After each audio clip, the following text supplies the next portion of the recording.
وإلى الأوضاع ميدانيا، حيث شهدت اليوم مدينة معرة النعمان بريف إدلب حركة نشطة لمجموعات مسلحة تمكنت من السيطرة على شوارع المدينة منذ ساعات، في حين انتشر الجيش على أطراف المعرة وجسر الشغور.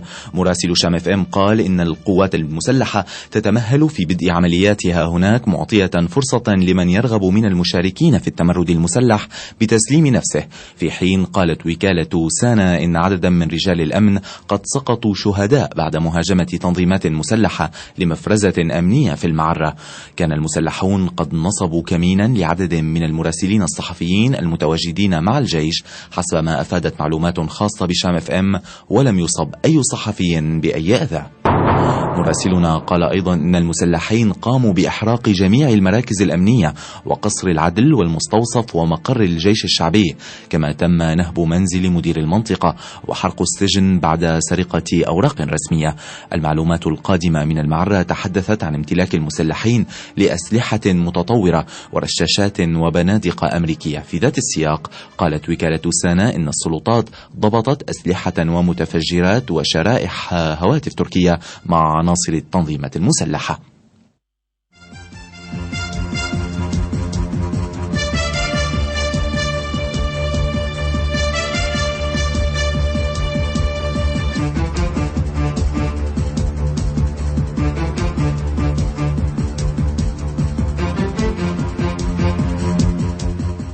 وقبل أن نتابع النشر، ورد الآن أن مجموعات من التنظيمات المسلحة تحاول الآن مهاجمة مستودع استراتيجي للوقود في معرة النعمان. إذن مجموعات من التنظيمات المسلحة تحاول مهاجمة مستودع استراتيجي للوقود في معرة النعمان.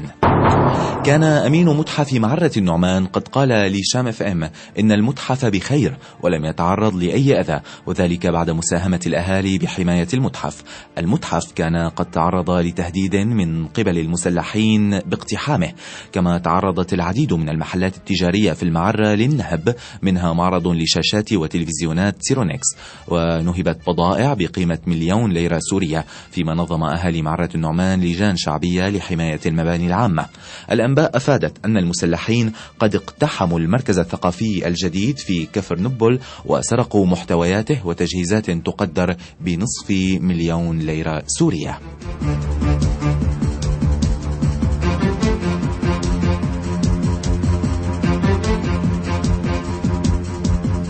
وكان رئيس مخفر كفر نبل قد خرج من المدينة باتجاه حلب بعد أن قام المسلحون بإحراق المخفر ونهب محتوياته، في حين تم الإعلان عن تأجيل الامتحانات للشهادتين في أريحة ومعرات النعمان وخان شيخون حرصا على سلامة الطلاب، وذلك حتى إشعار آخر. آخر التطورات إذن في معرة النعمان كانت عن معلومات في خبر عاجل ورد قبل قليل تفيد بأن مجموعات من التنظيمات المسلحة تحاول مهاجمة مستودع استراتيجي للوقود في منطقة معرة النعمان التي سيطر عليها اليوم المسلحين.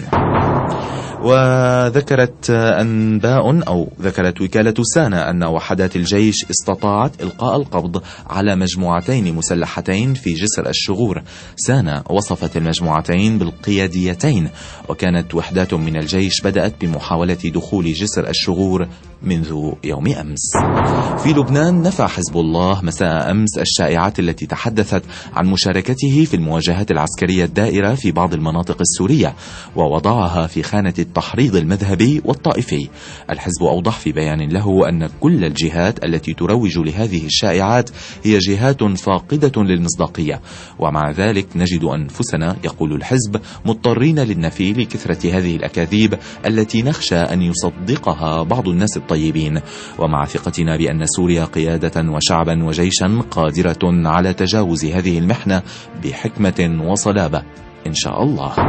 سمحت السلطات السورية لعدد من وسائل الإعلام بنقل الأحداث في سوريا من خلال تواجد مراسليها مع قوى الجيش التي اتجهت قوى الجيش إلى جسر الشغور.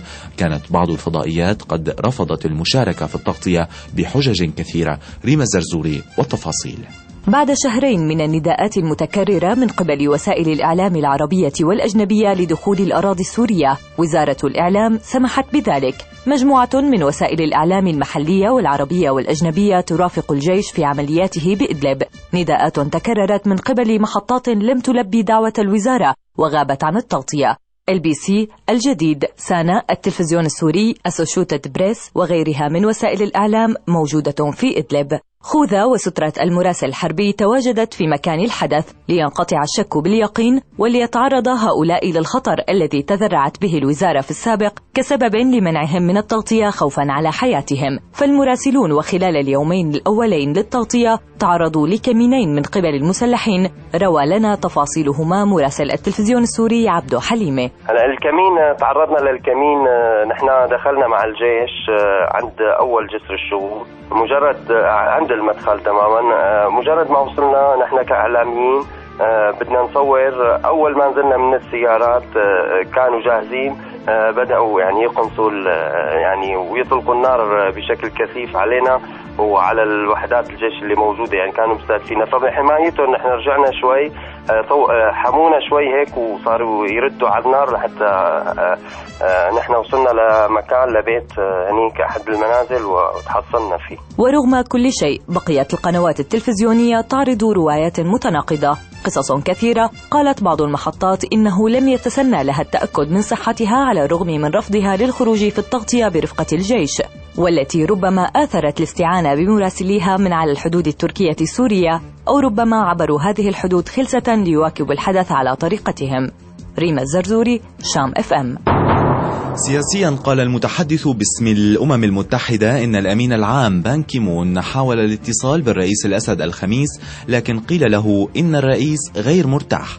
وأضاف إن الأمين العام كان يحاول طوال الأسبوع التحدث مع الأسد لكنه لم يتمكن من الوصول إليه. مصادر سورية قالت اليوم إن أمين عام الأمم المتحدة أراد التحدث مع الرئيس الأسد بشأن تمديد ولايته في أمانة الأمم المتحدة. إصلاحيا، أشارت بعض المصادر أن خطوات إصلاحية جديدة سوف تعلن خلال الأيام المقبلة، منها إلغاء القانون 49 الذي ينص على الحكم بالإعدام على كل من ينتسب إلى جماعة الإخوان المسلمين، بالإضافة إلى إلغاء المادة 8 من الدستور والتي تشير إلى أن حزب البعث الحزب القائد في المجتمع والدولة. كذلك إطلاق سراح جميع المعتقلين تماشيا مع العفو الذي أعلنه رئيس الأسد، وإعلان نتائج التحقيق في أحداث القتل التي شهدتها المدن السورية منذ اندلاع الاحتجاجات، وإعلان يوم حداد وطني على جميع الضحايا الذين سقطوا.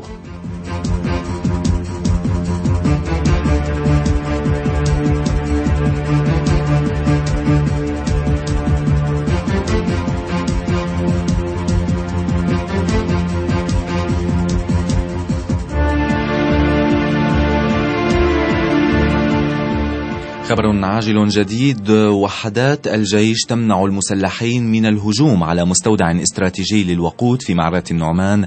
وحدات الجيش تقتل وتجرح عددا من أفراد التنظيمات المسلحة وتقبض على عدد كبير منهم. إذن لاحقا للخبر الذي ورد منذ قليل والذي يتحدث عن أن مجموعات مسلحة تحاول الهجوم على مستودع استراتيجي للوقود في معرة النعمان، ورد الآن أن وحدات الجيش منعت المسلحين من الهجوم على مستودع استراتيجي للوقود في معرة النعمان. ووحدات الجيش استطاعت أن تقتل وتجرح عددا من أفراد التنظيمات المسلحة وقبضت على عدد كبير منهم. هكذا تتطور الأمور في معرة النعمان التي كما ذكرنا كانت قد شهدت تمردا مسلح هذا النهار منضمة إلى جسر الشغور. الجيش ينتشر في محيط المدينتين في محاولة منه لإعطاء فرصة أخيرة ربما للمشاركين في التمرد المسلح ليسلموا أنفسهم. هذه المعلومات الواردة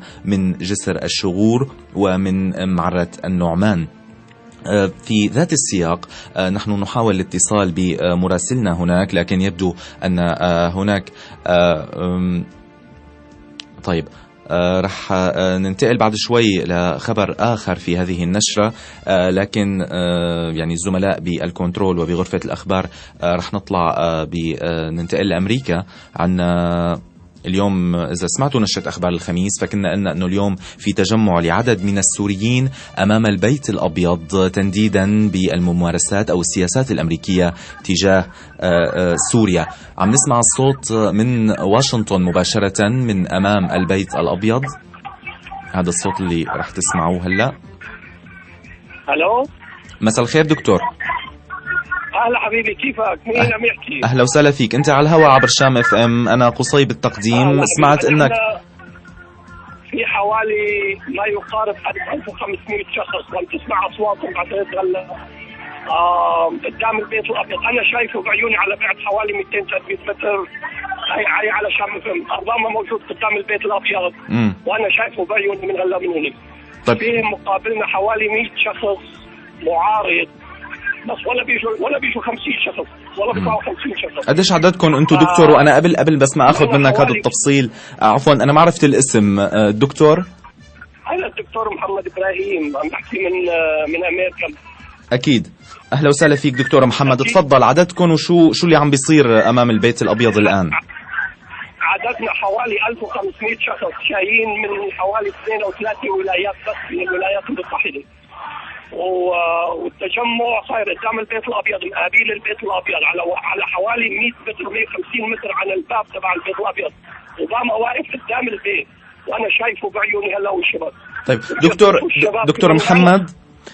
دكتور محمد اذا فينا نسمع صوت السوريين اللي امام البيت الابيض، اذا يعني بتقرب منهم شوي نقدر ناخذ الصوت لكل اللي عم يسمعوا شام اف ام يعني اذاعيا وفضائيا.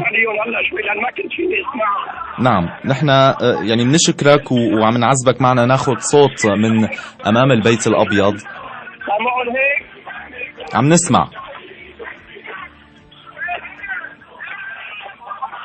يعني يمكن الصوت ما كتير واضح.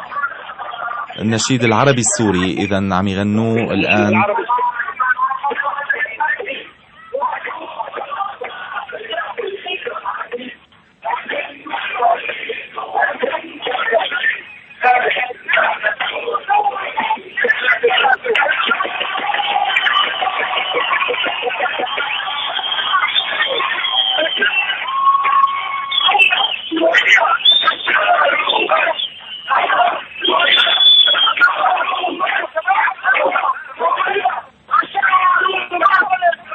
إذا عم نسمع هذا الصوت. نعم دكتور. نعم دكتور، بس بنوه إنه عم نسمع هذا الصوت من أمام البيت الأبيض. معنا الدكتور محمد إبراهيم، واللي عم يخبرنا إنه الرئيس الأمريكي يشاهد ما يقارب 1500 سوري أمام البيت الأبيض يعترضون على السياسة الأمريكية تجاه البلاد. تفضل دكتور، عم نسمعك.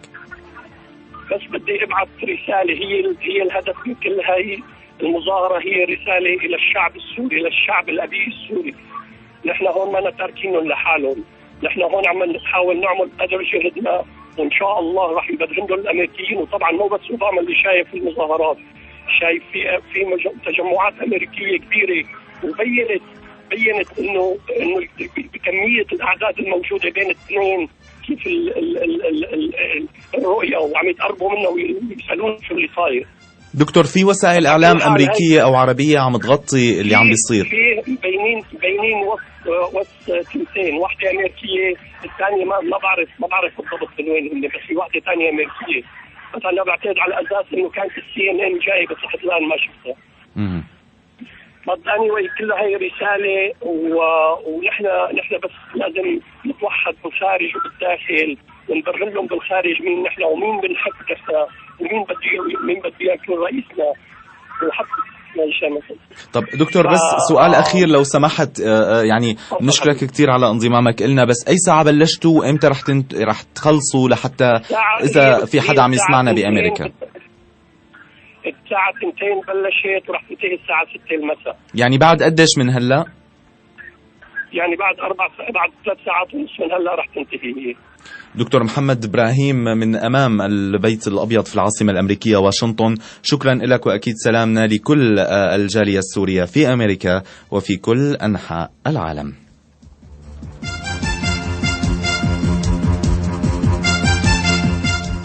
نعود لنشرة 9. قالت صحيفة الأخبار اللبنانية إن القيادة السياسية ستوجه الدعوة إلى لقاء حواري بحضور 58 شخصية معارضة، 40 منها من معارضة الداخل